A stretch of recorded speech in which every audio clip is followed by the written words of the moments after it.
Hello, and this is Pam Hoelzle, and we are here at the Dear Rockstar interview, and I am so excited because every week we bring to you people who are rocking their one precious life, who have found their way to their why, are doing what they love and are passionate about. And today I get to talk to Asia Hall. Asia, thanks for joining me. Thanks for having me. So you and I, we just like ran into each other just about the first day you got to town, right? Yeah. It's such a crazy story. So I just moved to Orlando about 6 months ago. And then, I signed up with WeVenture, and you were giving a seminar and took the class and learned a lot. And now here we are. Yeah. So what I'm impressed by is you're a recent graduate in computer science and art. Correct. Right? So tell us a little bit about the ventures you're working on right now, what you've already started. Okay. So my first company was called Once Youth. My younger brother and I actually started that when I was in college and he was in high school. And the idea behind that company was to encourage, I guess, the younger generation to go after their dreams during their youth. And the that younger was generation, meaning right, right. I know, my generation. I guess. Like, how much younger did we get?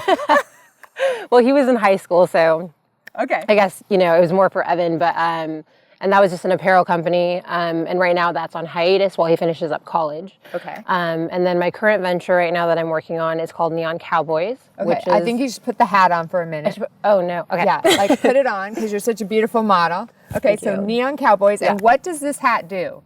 So it's an illuminated cowboy hat. So it's lined with 10 feet of neon wire, and then at nighttime it glows like a neon bar sign. Okay, so this is the hat to capture the attention. Yes, it right? is a crowd pleaser. It's a crowd pleaser. All right. So, and did you design the hat? I did. Okay. Yeah. So I used to go to country music festivals like every year. And during the nighttime, the headliners are just performing and it's just really dark. And I realized that they needed something that was kind of more exciting and fun and would keep the energy and mood up. Yeah. Technically lighten up the party was the idea behind it. So I thought about it and I figured, with country music, neon signs are so synonymous with like drinking and partying and like having a good time. And so I felt like you should be able to take the cowboy hat out of a neon sign and put it on your head. And so when did that idea just come to you in a moment or? Yeah, it was kind of a moment. I was at the festival and I looked around and I was like, we should have neon cowboy hats. And my friends were like, that's a little crazy, but they couldn't see exactly what I meant.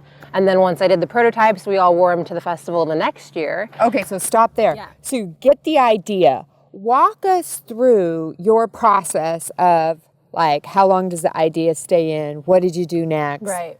Take us through your starting process. Okay, so I was at the fair or the festival and the idea came to me. I brought it to their attention and they kind of just were like, well, we'll see, maybe not so much. And then I kind of just sat on it for a little bit and was like, okay, well, I think I have something here, but if no one is jumping on board, then maybe I'm like delusional or I have no idea what I'm talking about. And it came to me maybe a couple months later where I was like, I should just make a few and kind of just see if people want it and see what it looks like. And just, for me personally, I like to see when my vision comes to life. Right. So I'm one of those people that will be like, okay, well, I have an idea. Let's just make a prototype and just hold it. Right. And your prototyping, you code, right? Yeah, I do. So you had the skills to do this. There's actually no coding involved in the hats. So it's more of the fashion side of me that had this going. Okay. And so I guess that was a little lucky, but I did code the website and stuff like that. I use Squarespace. So. Okay. So you took the hat and you made your first one. Mm-hmm. Yeah, so I made my first one and I lined it with the wire and then, painted it and tried to get a color tint on it and then engraved the logo in the front with a Dremel tool. And then I made 13 of them. And my friends and I all wore them to Stagecoach, which is the country festival in California. We all wore them. And people were flocking towards us. Just, what is on your head? I've never seen anything like that before. Where do I get one? Someone tried to steal it off my friend's head. It was just crazy. So validation. Yeah. So how long did it take you to make your first one? Maybe a week. Did you freak out thinking this isn't exactly like I want it to be, or It was better than I wanted it to be. Yeah. So How often does I know. that happen? I was very happy about it. Anybody say in rough prototyping, it was better than I expected. Right. Well, I think for me, you know, when you hear in your head, like, okay, I want to light up cowboy hat, you have this fine line between, okay, it can either be really gorgeous and well executed, or it can be like a tacky novelty item. And so I was like, let me just kind of see, because I think when I said it to my friends, they were kind of like, They were thinking it was going to skew tacky novelty item. I think so. And so for me, it was like, okay, well, I know how to design and I know how to make things look more elegant than, I guess, you know, if I were to just start throwing lights on something. Right. So when I made it, I was like, oh, I think I might have something here. And then we tested out the market and it went crazy. So. Okay, so everybody responds the night we kind of call that, a little more than customer discovery, because you're now validating it. Right. The product's out. Right. So now what do you do?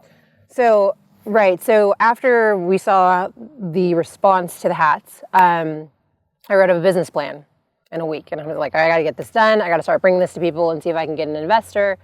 And it just so happened that I was able to get an investor. So tell us a little bit about that.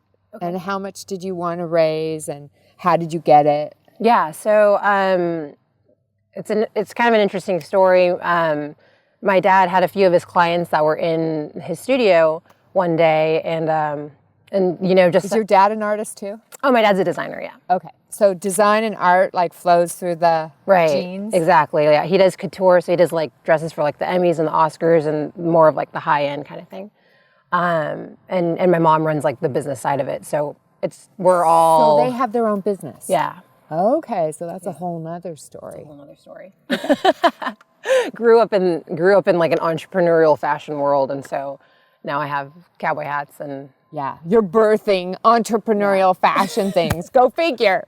I know. Okay, so you went to your dad and. So he had clients in, and they were like, "Oh, what are the kids up to?" Because. Most people know that Evan and I had our clothing line, and they just like to check in and see how we're doing, basically. And he told them that I had started a new venture with Neon Cowboys, and the client and his wife were extremely excited about it. And I happened to come into the office that day to fill some other orders for Once Youth, and they were like, "Well, let's see the hats." And I always kept the prototypes in my car because I didn't know, you know, who would come along or cross my path, and. They loved the idea. They were like, please give us a business plan. I handed it out to them right then and there. And they're like, let's sit on this and think about it because we'd love to get involved. So that's how I got my first investor. So that whole community that was already around people you knew, they knew you, they already trusted you, and you were ready. Right. And they'd seen my previous work. And so therefore they could say like, okay, well, she's more serious than just an idea person. Right. Okay, so now you got some money. Now what do you do? Now I've got some money. So actually, so funny. So when I was signing the loan paperwork, because it's actually an investor loan, I got a text message on my phone from one of my friends who's a stylist and a photographer. And she texted me and said that Miley Cyrus wanted my hats for her tour. So right? I know, I was like in tears. I was like, I love Miley. I'm a huge fan. And so anyways, that really started things going, because I was like, I got to get this going now that I have the money. I have to figure out, you know, how do I make this happen? How do I find an injection molder? How do I like source the wire and all that stuff? Okay, so the keys were we had to have an injection molder. What are some of the other resources you had to have to get this thing made? Just the neon wire, which is there's 10 feet in each hat, and then just figuring out how to get the logo on the front of it. So this is vinyl decal. We also can do pad printing. So okay, yeah. So you made it, and did Miley wear it? Yeah, Miley owns 3, but they're from the first prototype. So okay, but did she have to pay for them, or did you? She did. She paid for them. Yeah, she's a good girl. Yeah, she's a good one. Yeah. So she has 3, but anyways, had to start really trying to figure out how to make it work, and before she went on tour. So it was very much a rat race of being like, okay, how can I get manufacturing and this invention? So did she wear it at the time you were launching? Yes and no. Like she did, but she also, her hat was a prototype, so it weighed 3 pounds. Okay. So it was very much that, you know, where it's like, okay, we have to figure out how do we make this lighter and mass produce it and get it out for consumers. And see, I think that's so valuable for people to understand. Like, So what did you learn about prototyping? What's your advice to people that are making a physical product? Right. Keep trying. And sometimes it's not going to be right. it's not going to be right the first time, and it's the learning curve is way greater than you ever anticipated. Like, I never thought that plastic products would be so much like research and development. How difficult is this, right? Yeah, like a year and a half later. We all look at it and go, of course. Right. It's very challenging.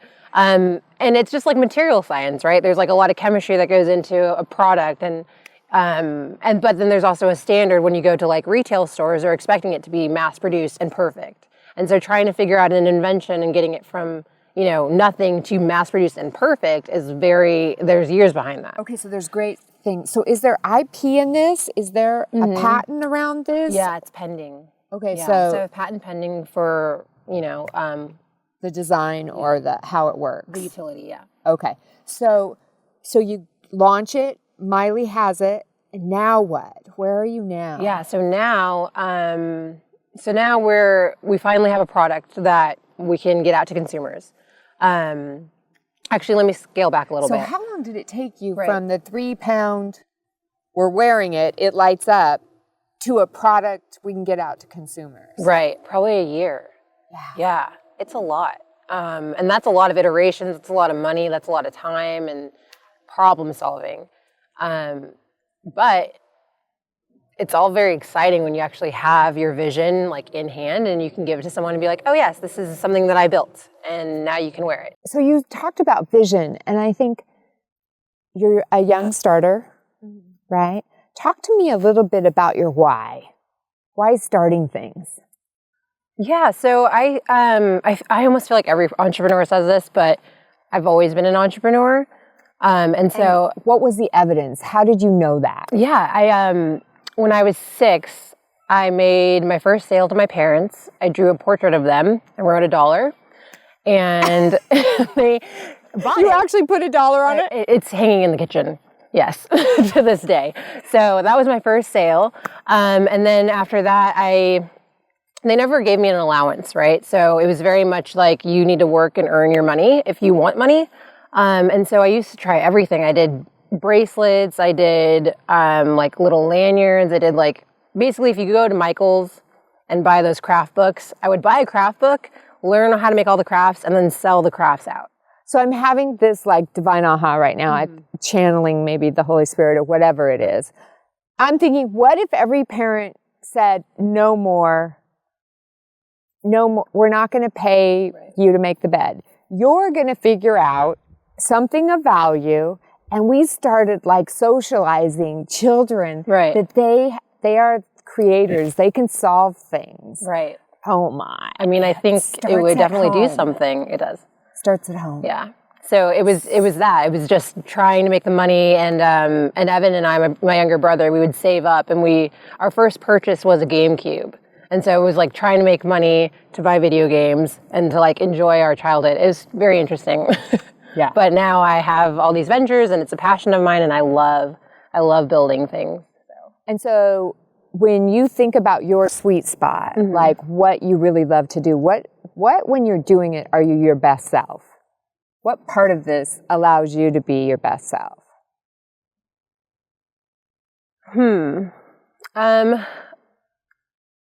I really love to put things together in like a really presentable, beautiful package. So photo shoots are extremely fun for me because I can create like a whole vision and environment and do that whole thing. But even product design, obviously, where I can like put together a vision and put it in a beautiful package and bring it out there. But then web design as well, where it's the same thing. So I think, understanding different like elements of how to make things appealing to others is really exciting for me. And like the visually appealing part. Right. And I think that's why for college I did art as an emphasis, because computer science, I love technology, but I really love being able to look at it in a liberal arts kind of way. Yeah. Yeah. So what does success look like for you? As you have multiple ventures, right? So what does success look like? How do you define it? To be completely honest, I would love for at least I would love for Neon Cowboys to be the next generation of the Rhinestone Cowboy. Okay. For that one, I would love for it to be more of a... Can you sing the song? I can't sing to save my life, and so I'm just assuming you're beautiful. Right. You should be able to sing, right? Like I'm going to totally discriminate against you. Oh my gosh, right? Like a Rhinestone Cowboy. I would, but maybe not. Next video. Next video. Yeah, so for that one, and then also for it to be more of a souvenir instead of a novelty item. Like I feel like having a designer novelty item is much more appealing than just like a tacky novelty item. So explain that to me.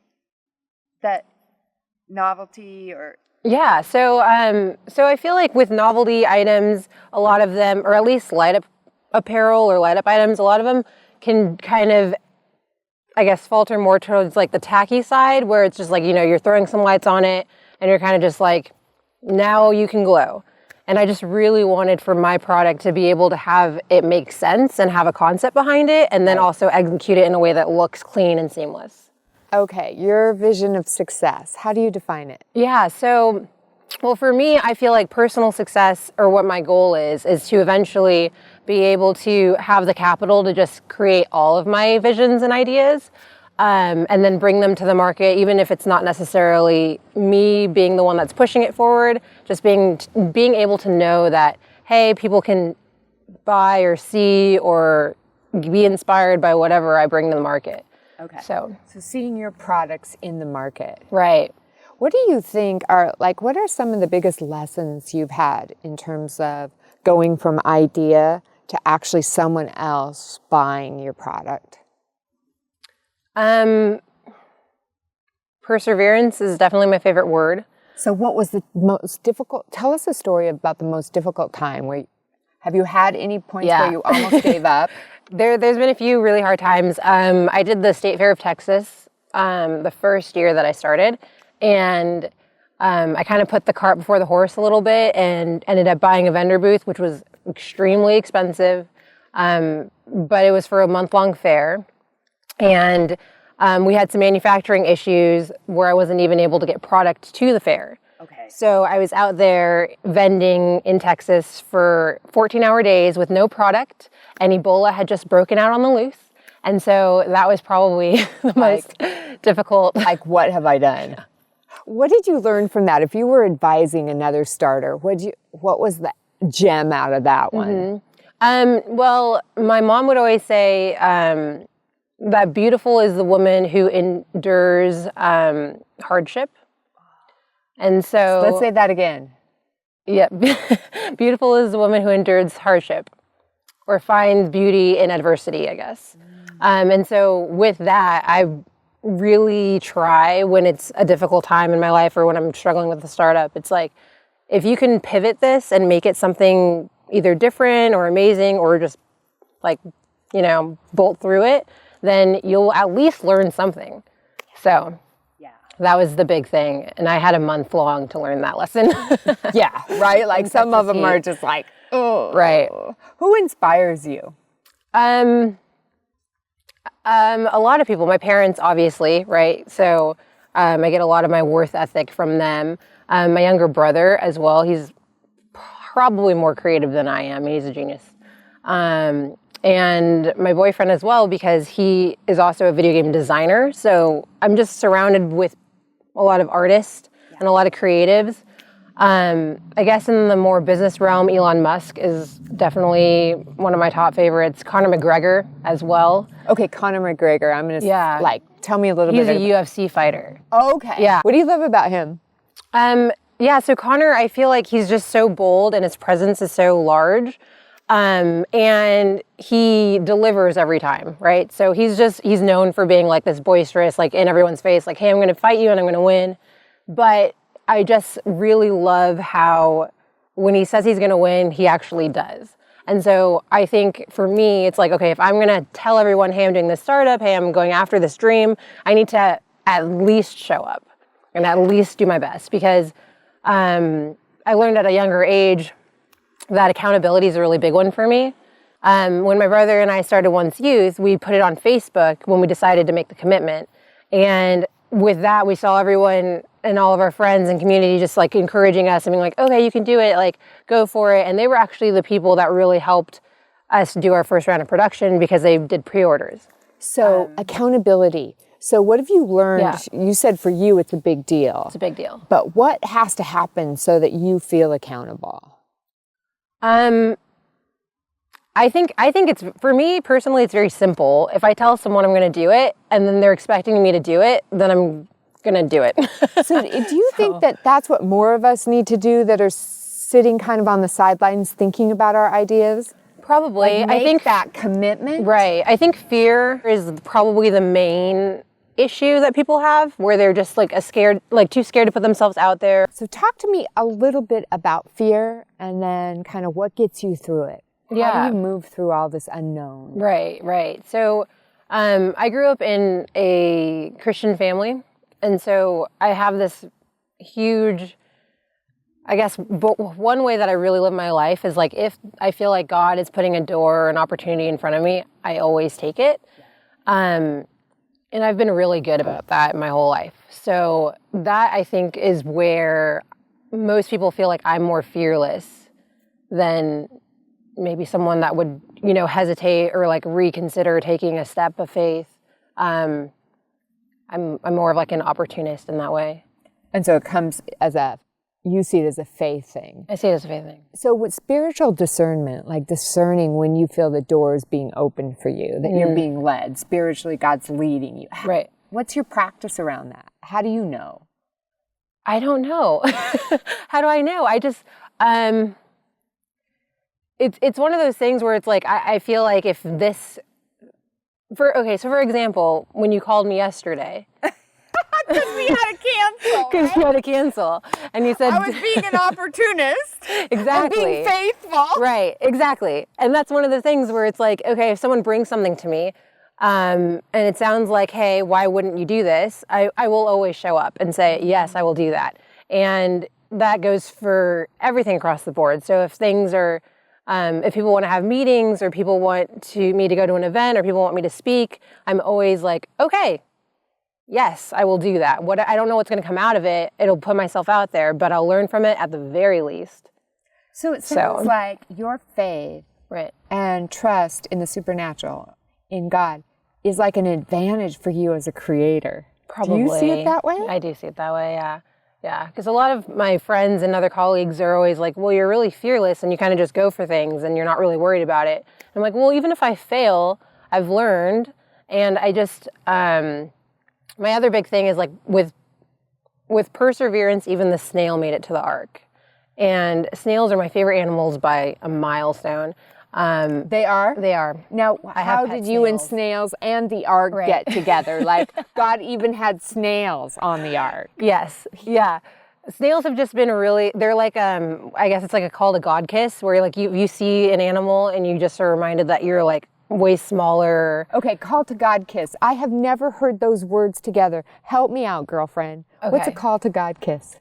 Well, it's called a God kiss. So it's just saying like something that when you see it, you're reminded that you're like not as... Okay, so my word is divine aha. Mm-hmm. Like this moment where you just like I'm thinking I'm driving the car, right? Right. And then I have the divine aha and I go, oh yeah. Yeah. I'm not in control of the universe. Exactly. Note to self. Right. Snails does it for me, so. A God kiss. Yep. Okay, you see a snail and there's this God kiss, this moment of the divine, that there's this awe, there's this mystery, there's this unknown in the world that gives us this supernatural ability as co-creators. Yeah. Wow. So tell me, if you could give advice to a starter that's sitting out there that's on the fence, what would you say to them? Get started. Literally today. For me, that's the biggest thing. It's like, if you have an idea, and even if it fails, like you don't even need to bring it to people's attention. If you're worried about, being embarrassed or something like that, just try it, hire a couple freelancers, and then just make whatever it is that you think is a good idea, and then just bring it to people and show it to them. But unless if you actually get started, it's not going to ever be invented or in this world. It's just going to be in your head, especially if someone else comes with the idea later, you're going to be even more upset that you didn't do it earlier. So get it out of here and start. And then once we start, what would you tell us? What would you remind us? Once you start. So I guess once you start and you have your idea and you have your prototype and you're trying to like get out there, you really, especially in today's like time and age or whatever, you really need to think creatively on how you can capture an audience and like how you can get it out to the market. Because there's a lot of different ways that you can go, like a lot of different channels. Right. And I think a lot of people have a hard time thinking creatively on how to kind of flip it on its head and get in front of other people. I know there's a lot of competition. Right. So I think you have to really problem solve in a creative manner to like get it in Like, any space. What's going to be our channel and what's our Right. customer acquisition like? How do we get on Miley Cyrus? Right. How do we get at the event, right? How do we do these things that are way out of what Right. we would You gotta think think would be big. normal? Think big. Yeah. All right, so now we would catch up with you. Where do we find you? Because you're doing a lot of things. First of all, you're doing web design, right? Yeah, so I have a web design site. If you could just go to asiahall.com, that's like my web design service and more about me. Okay. Neoncowboys.com is about Neon Cowboys and the exciting party that we're having with the light up hats. Get your own soon, right? I want like a It's pink cute or an on orange you. one, I think. Yeah. Okay. And then I guess the last one would just be Once Youth, but that's on hold until Evan gets out of college. So where are we going to be able to buy these? Right now they're all online. We have a few bars that carry them, one in Arizona, one in Texas. And then also a couple of e-commerce retailers that also sell it, but mostly just our website. All right. Well, Asia Hall, a God kiss. That's what you are. Thank you. You are inspiring, and we're inspired by you. Thank And you. now I just have to learn how to dance, because if everyone's going to be staring, you got to be able to dance, right? Thank you for being a Dear Rockstar. Thanks, Pam. I appreciate it.